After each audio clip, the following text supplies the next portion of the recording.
Tapi awak membangun SDM, membangun perempuan-perempuan maju, pola pikirnya maju, kemudian Cik Wood go, dah mulai no. Sana baso balik Joyo Antagia di Pot Bungo. Hari ko sana Pot Bungo yang mengundang orang yang luar biasa, sosok luar biasa. Assalamualaikum Umi. Waalaikumsalam warahmatullahi wabarakatuh. Yang Tagi. Alhamdulillah sehat-sehat Umi. Alhamdulillah sehat. Ada Umi Harneli Bahar. Kalau di sana orang Sumatera Barat masa nak kenal beliau. Beliau adalah istri dari Buya Mayaldi, lah hadir di Pot Bungo. Aku akan gali banyak tentang kehidupan Umi, perjalanan Umi jo Buya bagai sampai di titik Umi kenal jo Buya tahun berapa sih Umi? Kenal jo Buya tahun 89. Itu di masuk kuliah. Ya. Dulu Umi kuliah di Umi kuliah IKIP Padang jurusan Bahasa Indonesia.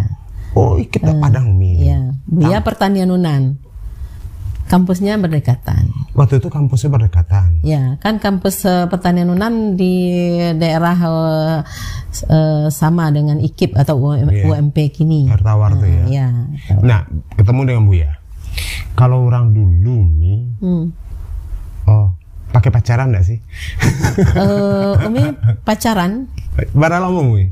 Setelah menikah. Oh, pacaran setelah menikah. Iya, pacarannya setelah menikah. Sana pacaran setelah menikah tuh ya. Jadi ketemu, dipertemukan teman, langsung ta'aruf, langsung khitbah namanya melamar, langsung. Jadi proses ta'arufnya 5 balik hari puasa Ramadan, 5 balik Ramadan, 5 hari setelah rayo nikah. Seperti apa sih ta'arufnya Umi jo Buya saat itu?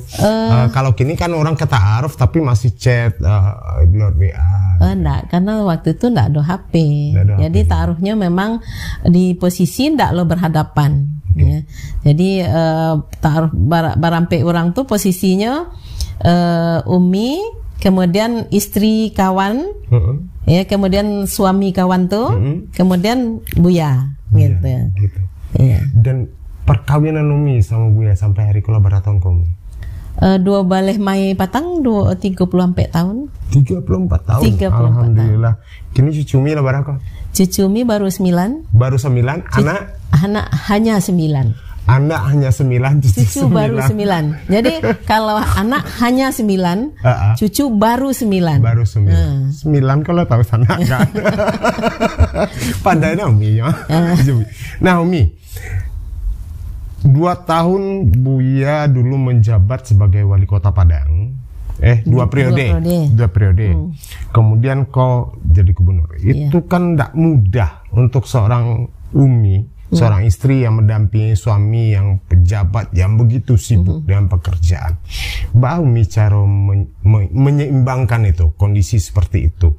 Rumah tangga urus suami urus mendampingi suami iyo pulo seperti apa itu? Ya alhamdulillah ya kan, ketika dijalani. Kalau ndak dijalani kan terasa bare ya, karena di samping sebagai seorang istri, sebagai seorang ibu bagi anak 9 orang, kemudian tugas di masyarakat ya, sosialisasi di masyarakat, ketua PKK, ketua Dekranasda, ketua LKKS, banyak ya ketua-ketua. Tapi memang itu support dari keluarga, support dari suami terutama kan. Ya artinya ada dukungan dari suami sehingga wak pai itu kama-kama pulang malam ya diredoi oleh suami kan gitu, diizinkan oleh suami gitu ya. Jadi memang alhamdulillah ya, memang tidak sempurna ya. Kadang-kadang ada aja protes anak-anak kan, Umi, Buya sibuk, kadang-kadang anak merasa kurang perhatian. Oh berarti ada anak Umi yang merasa kadang-kadang protes tuh yang lama benar di luar atau apa gitu. Ada, karena memang di momen-momen manusiawi dan di momen-momen misalnya ulang tahun Buya 25 Desember, di momen ulang tahun Umi 23 Maret misalnya. Itu anak-anak kan boleh bagi masukan, mengkritik, memberikan saran, memberikan masukan gitu. Berarti sangat demokratis Umi bangun di rumah. Artinya anak-anak boleh punya pendapat. Boleh. Boleh. Jadi itu sampai kini. Dari dulu sampai kini momen-momen ulang tahun, termasuk anak-anak yang tanggal lahirnya misalnya siapa yang berulang tahun. Momen-momen itu semua kakak adik semua kita boleh ngasih masukan. Dan yang dikasih masukan kita udah ini nggak boleh jawab, nggak boleh menolak, nggak boleh terima aja walaupun kita ingin rasanya membela misalnya, nggak usah, kita terima aja apa yang disampaikan karena itu evaluasi, kemudian kritikan, masukan karena orang-orang yang kita cintai kan gitu. Jadi Buya pun siap dikritik, misalnya Buya kurang waktu untuk anak-anak, kurang waktu untuk istri misalnya kan. Kadang-kadang kan dengan kesibukan Buya yang luar biasa, bukan hanya dari istri atau dari anak-anak yang menuntut seperti masyarakat pun kan ingin ketemu Buya semuanya, tapi kadang-kadang nggak bisa Buya lakukan kan karena keterbatasan waktu 19 kabupaten kota tambah acara dengan presiden dengan menteri, undangan-undangan yang nggak bisa, kadang-kadang kan orang kecewa gitu kan. Nah, tapi kalaulah orang tahu seperti kita yang tahu jadwal Buya, kadang-kadang kita merasa ini ya menerima misalnya waktu untuk kita kurang ya, tapi untuk masyarakat lebih banyak. Akhirnya kita berupaya untuk menerima. Sebenarnya ketika Buya menjadi pejabat dan Umi sebagai istri dari seorang Buya, lah ada sebetulnya kontrak yang tidak tertulis bahwa diri saya, keluarga saya diabdikan. Sebuah pengabdian ke masyarakat sepenuhnya, Naomi. Betul. Dan anak-anak pun kan sampai menulis kan. Ada tulisan anak-anak yang sangat menyentuh mungkin ya. Ada 2 orang anak yang Dini, anak yang pertama dan anak yang ketiga menulis Buya kami rela gitu. Ada judul tulisannya itu sangat mengharukan bagi orang yang membaca ya. Karena kalau kita pun baca ulang-ulang nangis kita kan gitu. Karena Karena memang mereka udah mengikhlaskan Buya kok untuk masyarakat, untuk orang lain, kadang untuk masyarakat walaupun sedikit waktu untuk mereka. Dan termasuk Umi pun terimbas karena Umi punya tanggung jawab yang lain. Umi dapat kabar, apakah betul anak-anak Umi kok ndak Umi manjukan? Artinya mereka berdiri, mereka harus mandiri, jangan pakai embel-embel Buya yang seorang gubernur Sumatera Barat. Seperti apa sih Umi menerapkan di keluarga Umi? Kadang-kadang kan maaf nih sebenarnya. Kadang-kadang kan anak pejabat kok kadang-kadang memanfaatkan detail pejabat orang tuanya kok. Kalau di Umi bagaimana? Kalau Umi memang berupaya ya untuk menjadikan anak-anakku bisa mandiri tanpa melibatkan mengembel-embel Buya. Jadi mereka karena memang tidak ada embel-embel Buya di belakangnya, mereka mau jualan jualan mainan, jualan buku, mau jualan pakaian, jualan jilbab, macam-macam. Jualannya jualan donat, jualan tahu. Ya, itu mereka lakukan ya, dan mereka pergi misalnya ke pasar naik angkot ya, ke pasar pakai Gojek ya, itu memang pergi sekolah dulu pakai sepeda, itu mereka lakukan gitu. Jadi yang ketek ini baru mau Mi? Kalau yang ketek ini lah kelas 2 SMA itu alhamdulillah ndak dapat sekolah di sekolah negeri yang nyo masuk ya, karena nilainya 9,06 ndak terima di sekolah negeri, ndak usah sebut yang sekolahnya, ndak terima di sekolah ya, anak gubernur loh, ndak terima sekolah. Tapi alhamdulillah gitu kan, anak gubernur ndak terima nilainya sekolah 9,06 tidak diterima di sekolah negeri. Sebenarnya kan bisa saja Buya menelpon kepala sekolah ini. Buya tidak lakukan, dan anak pun daftar sendiri. Orang penerimaan pun tidak tahu ini anak Buya nih, tidak ada. Kini yang SMA aku di mana sekolah kita? Di Bogor. Oh, malah di Bogor. Di Bogor. Dan di Bogor alhamdulillah itu suatu kebanggaan. Kenapa? Karena ketika di Bogor dia setahun bisa menghatamkan Quran, hafal 30 juz Al-Quran. Ya, kalau di Siko mungkin dulu enggak gitu kan. Kemudian kini prestasi olahraga, prestasi nilai, alhamdulillah. Kini mungkin untuk lomba tapak suci, Ahda mendapatkan juara 1 tapak suci tingkat Jawa Barat. Nanti akan bertanding di bulan Juli atau bulan Agustus di Sumatera Barat, mewakili Jawa Barat, anak gubernur Sumatera Barat. Umi, dengan posisinya sebagai anak-anak Umi yang 9, Umi lah menantu berapa orang Umi?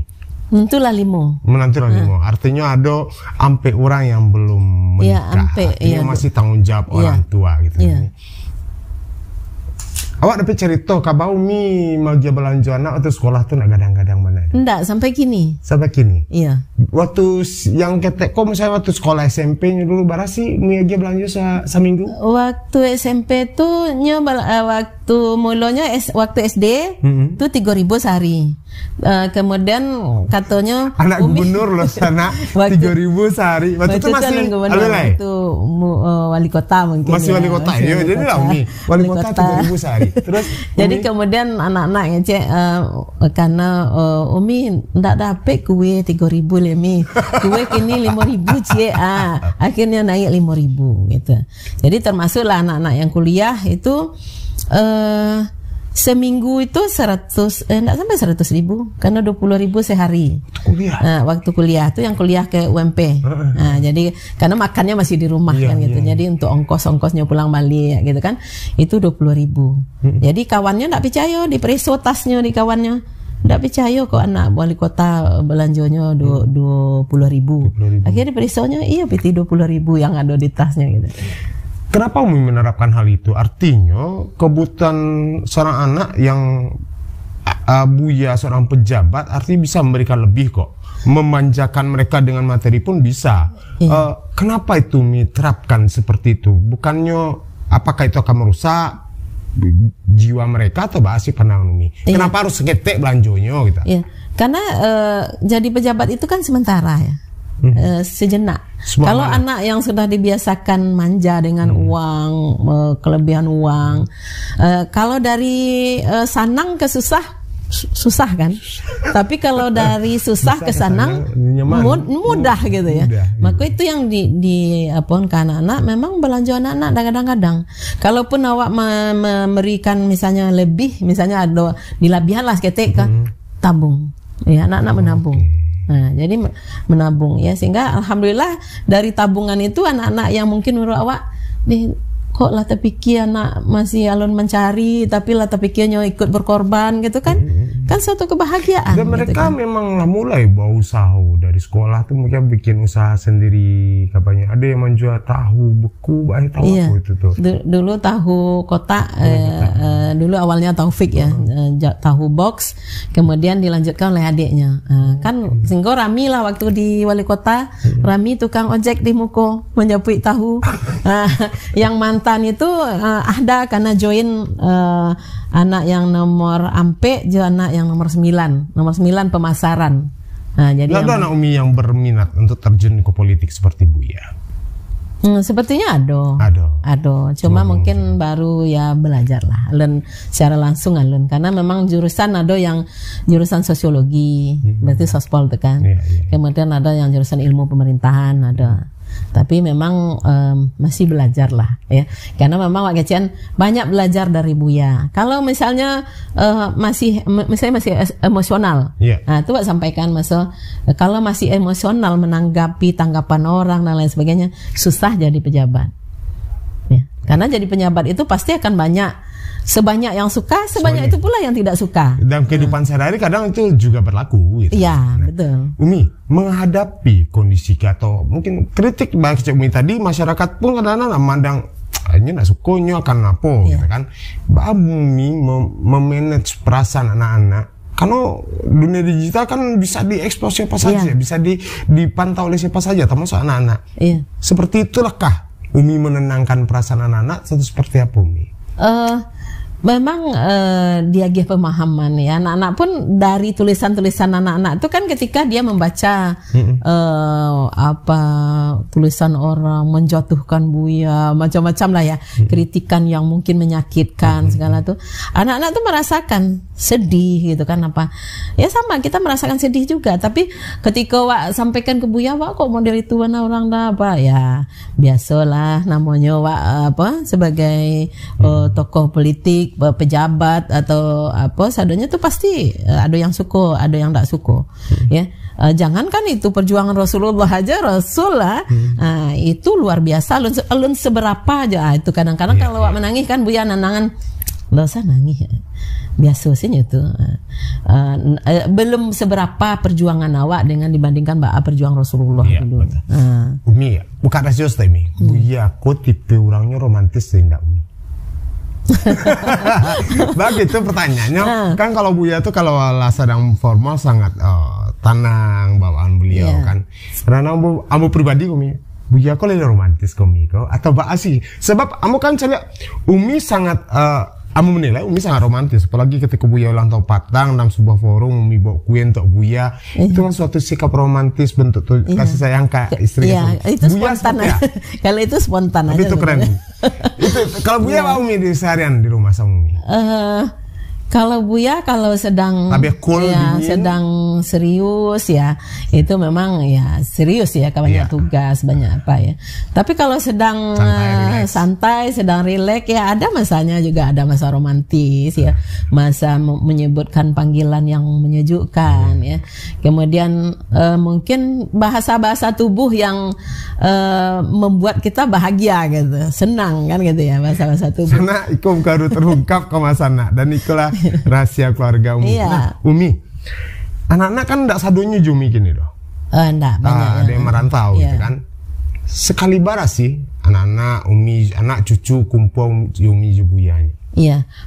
Momen yang paling sering itu kalau Lebaran. Lebaran. Ya, Lebaran pulang tuh ngumpul sadonya. Kalau momen-momen yang lain ada sih pulang tapi enggak ngumpul secara sadonya ya. Ya setidaknya bahwa kebersamaan yang dibangun dengan kekeluargaan itu memang harus saja gue taruh. Ada momen-momen kumpul. Tapi walaupun tidak ngumpul, mereka sering ngontak, komunikasi, video call. Ya, sehingga wak datang ketika bertemu di mas saja cucu tuh dekat. Ya, malah berpisah tuh nangis gitu kan. Umi pernah berang nggak sih kan anak? Seperti apa sih berangnya Umi kita? Kalau beliau kan lunak sana sangat keibuan, namun jadi bertanya pernah berang nggak sih Umi karena Umi? Pernah ya, kalau anak salah harus lah cuma mungkin gaya berang seorang Umi kepada anaknya. Kalau kok di kampung kan wah ada biasa Umi seperti apa sih? Mungkin yang lebih tahu tuh pasti anak-anak ya. Karena anak-anak yang merasakan kan gitu.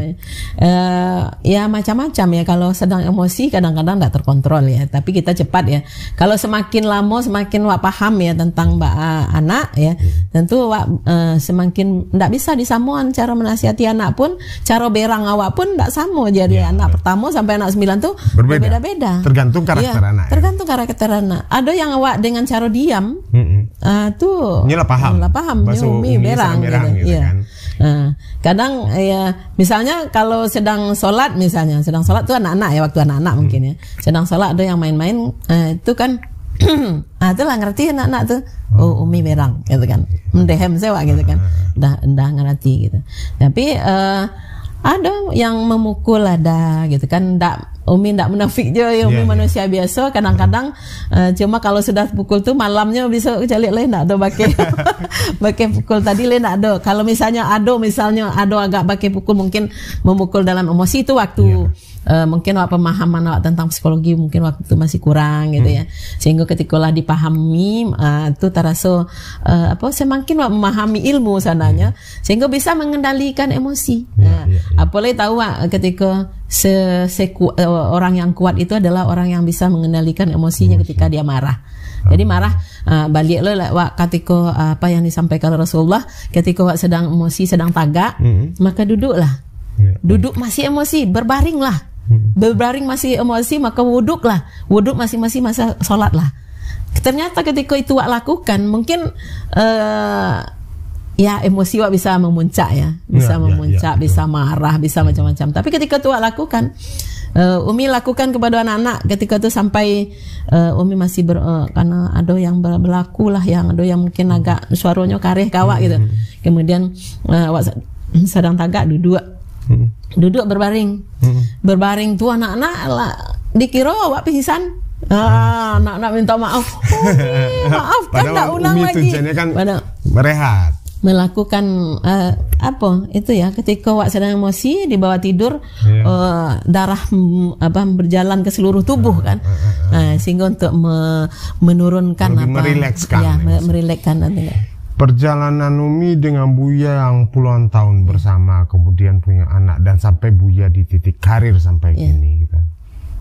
Sampai kapan sih maksudnya Umi Buya punya cita-cita di hari tua itu seperti apa kira-kira? masa pensiun lah. Iya. Pulang kampung, beladang atau sawah atau iya. Pengen cita-citanya mungkin ya anak-anak anak-anak yang sukses ya, bukan hanya di dunia tapi kita ingin suksesnya dunia akhirat gitu ya. Jadi memang mengingatkan anak, menegur anak, itu tuh ndak bisa dengan emosi ya. Kalau misalnya ada yang salah tuh dipanggil baik-baik, disampaikan. Kalau bisa menyampaikan dengan air mata ya. Kan yang memberikan hidayah kepada anak ndak bisa awak kan gitu. Betul. Karena Nabi sendiri, Nabi Nuh ya, anaknya Kan'an, ya, ndak bisa diberikan hidayah, ndak sampai matinya tetap ingkar kan gitu. Artinya awak hanya mampu memberikan nasihat, mengarahkan, mengingatkan.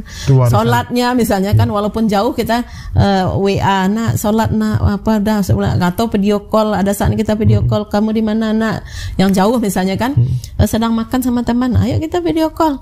Nah, di kalian. Nah, kawannya gitu aja kan gitu. Ya, itu kita lakukan. Kita membuktikan dia berbohong atau tidak gitu. Nah, syukurnya kita anak-anak ini kalau melakukan kesalahan dia misalnya kontrol berarti yang penting Umi terhadap anak-anak, sehingga ketika di masa tua nanti, di masa apa nanti itu Umi artinya sudah punya anak-anak yang sangat-sangat baik dan itu menjadi warisan, itu mungkin lebih nyaman Umi. Iya. Iya, memang sih kita tujuannya memang bagaimana anak-anak berupaya untuk menjadi bisa mengelola keluarganya pula nanti dengan baik kan gitu. Nah, mereka berkeluarga dan bisa mengelola keluarga. Kita tidak ingin terjadi ya, tapi tetap ya masing-masing mereka tuh punya karakter yang berbeda-beda gitu ya, dan punya permasalahan-permasalahan berbeda-beda pula gitu. Jadi cara kita ya memang bagaimana memberikan nasihat, memberikan ada kalanya lewat anak langsung, ada kalanya kita lewat menantu kalau yang sudah berkeluarga kan. Kalau anak-anak yang masing-masing kita harus tidak boleh kita menasihati anak di tempat mereka ramai menyebutkan kesalahan-kesalahan mereka, enggak.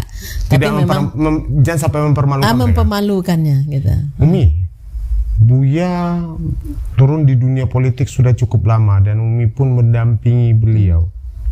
Dapat bocoran sih sana, kabar Umi kok terjun pula ke dunia politik. Betul ya Umi?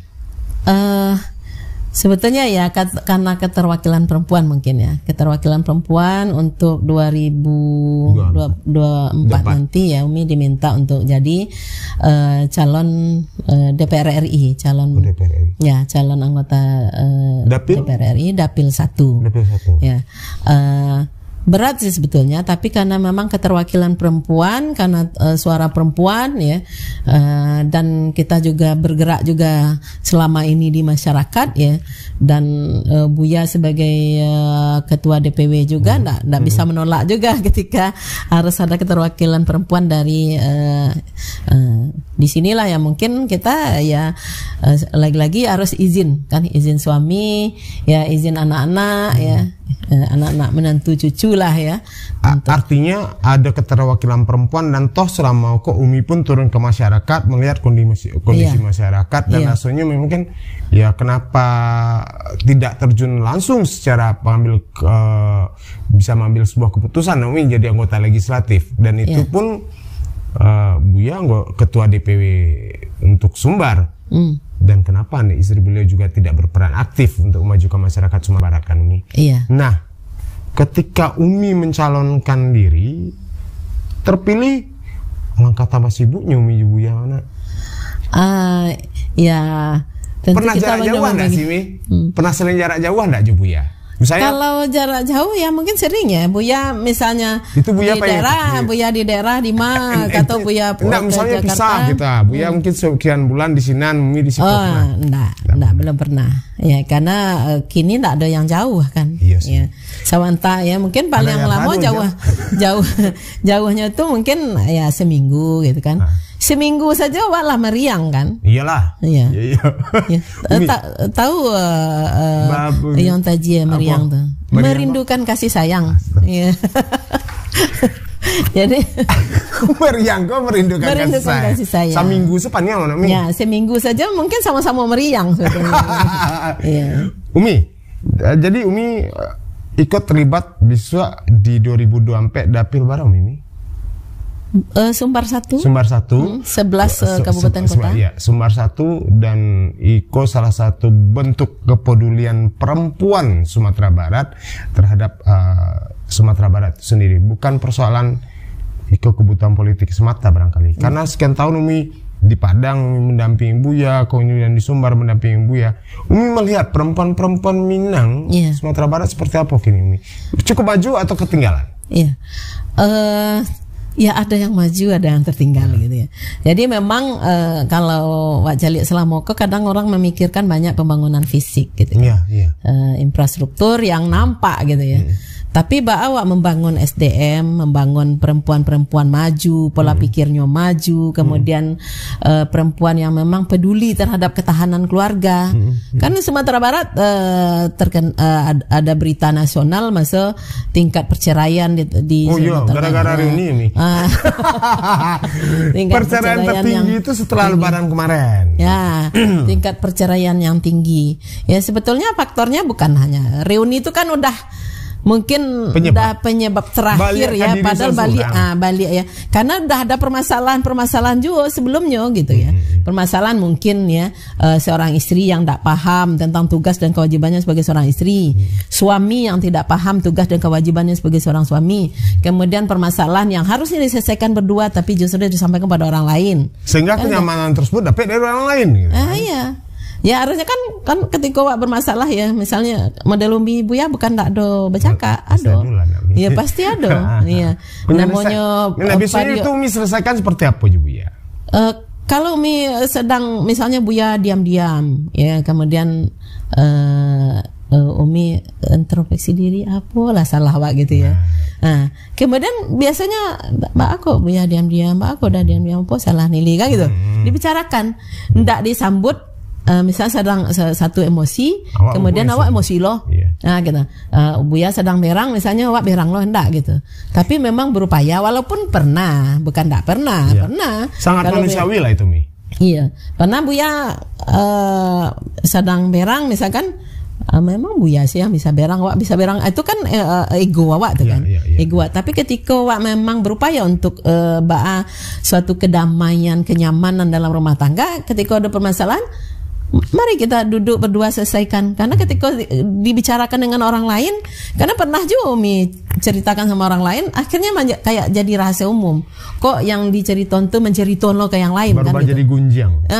Jadi kok dari situlah mungkin, tapi dari inti yang dinasihati oleh yang tempat kita bercurhat, itu luar biasa diambil pelajaran. Karena inti sebuah keluarga itu kenapa terjadi permasalahan? Pertama ya mungkin faktor ibadah yang kurang. Kemudian yang kedua kesabaran. Dua itu saja. Tingkatkan kalau ada permasalahan keluarga, tingkatkan ibadah. Ya, mungkin baca Qur'annya kurang, baca doanya kurang, atau kurang khusyuk dalam sholat, kurang bersedekah atau apa gitu kan? Itu tingkatkan. Kemudian yang kedua tingkatkan kesabaran. Ya. Kalau dalam Al-Quran dikatakan innallaha ma'as-sabirin, misalnya sesungguhnya Allah bersama orang yang sabar, wasta'inu bis-sabri was-shalah, jadikanlah sabar dan salat sebagai penolong gitu kan. Maka ya berupaya Wak ya sabar gitu kan. Wak cari orang lain lebih parah dari awak modelku ndak sabar gitu kan. Ikolah yang mungkin memunculkan awak ketika ada masalah, Wak balik lihat. Iko sih ketek masalah, dan kunci cik lain kalau Umi bermasalah, Umi lihat kebaikan-kebaikan Buya yang banyak gitu kan. Kalau jadi Masya Allah kebaikan Buya luar biasa, banyak kebaikan-kebaikan yang mungkin Wak rasakan. Kenapa kok masalah yang ketek kok Wak dek paneh hilang panen setahun dek hujan sehari. Ya, hilang panen setahun dek hujan sehari. Jangan sampai Wak kebaikan-kebaikan yang banyak itu hilang dek kesalahan yang sekali kok gitu. Disitulah mungkin emosi awak, kalau Umi kecian emosi awak bisa turun ketika awak mencari kelebihan-kelebihannya. Ya. Oke, berarti perempuan-perempuan Minang harusnya lebih meningkatkan ibadahnya. Harus karena memang dari filosof apa namanya tuh, adat basandi syarak. Syarak basandi kitabullah. Syarak basandi kitabullah. Syarak mengatur adat memakai. Ya, artinya awak tidak bisa terlepas daripada kitabullah gitu ya. Betul. Nah, kalau awak ada masalah balik gitu ya. Oh, ternyata awak yang mungkin kurang. Kalau masalah perempuan, kurang bersyukur termasuk ya. Terjadinya perceraian di Sumatera Barat tinggi, saudara Ayu, kadang-kadang dijadikan alasan reuni. Sebetulnya reuni itu mungkin tidak salah kalau seandainya jalannya lurih. Ya, lurih. Ya memang awak harapkan ya reuni itu kan silaturahim, bisa banyak positifnya kalau kita bersilaturahim, kemudian bisa membangun mungkin lokal SD yang lokal sekolah yang kurang, misalnya lokal membangun musola sekolah yang kurang, atau membantu anak-anak yang nggak mampu yang ada di sekolah itu. Jadi banyak ya keuntungannya sebetulnya gitu ya. Tapi janganlah sampai misalnya reuni yang kan ada reuni tidak boleh bawa pasangan, tidak boleh bawa suami, tidak boleh bawa yang suami, tidak boleh bawa istri, yang istri tidak boleh bawa suami. Timbullah nostalgia kembali, cerita-cerita lama mungkin ya. Tergoyahkanlah karena memang sedang ada masalah dengan suami. Ya, itu ya. Dan berlanjut ya pertemuan itu dengan chatting itu yang mungkin ya kita harus waspada. Ya. Nih, mungkin ada himbauan nih terhadap padusi-padusi di Minangkabau, perempuan-perempuan, para ibu-ibu yang ingin Umi sampaikan pemikiran Umi, padusi Minang, perempuan Minang seperti itu, kira-kira apa? Ya, kalau pesan dari Umi ya, Wak sebagai padusi Minang, ya Wak memang balik deh ke ajaran agama Wak, juga di adat istiadat ya, karena ada yang patuh, ada yang indah, ada yang jangga atau indah, ada namanya sumbang dua baleh misalnya.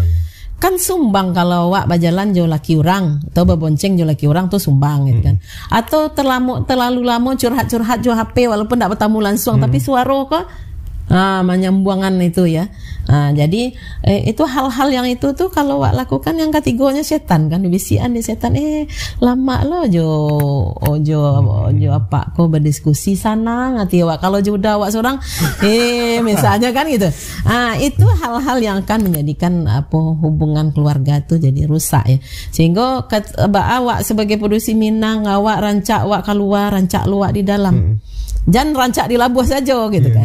Kan tiba di rumah Sleman kadang-kadang itu yang banyak ya, banyak curhatan bapak-bapak, ibu-ibunya, istrinya rancak ketika keluar rumah. Tapi di dalam rumah rumah Baslemak ya tampilannya mungkin sedang berhias pakai masker, kemudian tutup mata pakai mentimun gitu. Sehingga nampaknya tidak menarik gitu. Lupa kadang-kadang tugas dan tanggung jawab sebagai seorang istri. Kan awak sananya bisa tahu. Sementara kecantikan seorang istri itu kecantikan seorang istri itu kan sebetulnya kan untuk suaminya yang penting Mi. Iya. Dan ketika di rumah ya tidak selalu apa-apa. Ya tampil cantik lah biar suami nyaman lo di rumah kan. Iya. Itu yang kadang-kadang terlupakan. Karena mungkin suami di kantor atau di mana mencari orang cantik-cantik, wangi-wangi kan gitu. Akhirnya lari lapangan tiba di rumah dapet baun bawang misalnya kan, baun bawang, baun belacan kan gitu. Jadi memang hal itulah yang memang kalau kini kan awak tahu milo jam bara udah awak pulang gitu kan. Lah ada komunikasi ya, sehingga awak lah bersiap-siap. Kalau dulu ndak ada komunikasi, Rasulullah misalnya contohnya, Rasulullah pulang ketuk pintu ndak langsung masuk, disuruh istri berbenah lah dulu, berkemas lah dulu, sehingga menyambut tuh dengan senyuman, dengan pakaian yang rapi, dengan wangi gitu ya. Sehingga kalau seorang istri kan sudah melaksanakan tugas dengan sebaiknya itu ya, dengan sebaiknya tuh, maka Umi sering menyatakan pasti suami akan berdendang, dia akan berlagu dia. Mana mungkin selimut tetangga panaskan tubuhku dalam kedinginan. Kan gitu. Jadi kalaulah dilaksanakan tugas sebagai seorang istri baik itu pasti tidak mungkin kan selimut tetangga akan memanaskan tubuh. Pastilah ya selimut istrinya yang akan lebih memanaskan. Karena pulang laki deh Karajo, masuk bini sedang main TikTok lo kan. Gue yang TikTok lah kan. Dan nyurus laki dulu. Umi. tadi kalau berbicara tentang padusi di Minangkabau, kemudian peran istri terhadap suami, apalagi terhadap anak, tentu lebih besar lo tanggung jawab Naomi, karena guru pertama itu kan di rumah Naomi. Ya, Al-Ummu Madrasatul Ula, ibu itu sekolah yang pertama bagi anak. Oke. Jadi kalau menjadi masa depan Sumatera Barat tentu Naomi. Umi, sebenarnya Umi kampung Umi di mana Umi? Kalau Buya kampung Kiwa. Iya. Kampung Umi. Kalau keluar masuk kampung Umi tahu yang taji ama. Apa tuh Umi? Oh kalau film gini kok ongok-ongok Labuan Cah tuh kampung Umi di situ berkumpul. Jadi Umi kalau bakso Umi bisa keluar itu ketika bertemu orang kampung. Bisa ya, kakak bisa. Karena Umi kalau bertemu misalnya di Tampek Buya, Umi bakso gadui lo. Oh, ya, bakso agam lo. Jadi di ma Umi apa? Di ma bumi dipijak. Sina lagi dijijak, sina bakso dipakai. Itu bakso dipakai. Jadi berupaya untuk kamu awak pakai bakso di Aku suku Mimi. Suku Koto. Oh, Koto baku dia mau sana. Umi, makasih banyak hadir di Pot Bungo. Setidaknya mudah-mudahan bisa menginspirasi padusi-padusi di Sumatera Barat dan terutamanya generasi muda Umi. Bahwa perjuangan ini untuk ditapkan Umi tidak langsung kayu, tidak langsung senang, tidak langsung punya jabatan seperti itu. Ada proses yang panjang yang dilewati Umi Jobuya gitu kan. Makasih banyak Umi. Salam Tabuya, salam tuan anak, sehat-sehat terus dan mudah-mudahan sukses. Buat tunggu di pusat Mi. Laksana Umi Harneli Bahar, istri dari Buya Mahyildi, hadir di Pot Bungo. Mudah-mudahan itu bisa menginspirasi kita semuanya dan kita tunggu tokoh-tokoh luar biasa lainnya. Laksana. Assalamualaikum.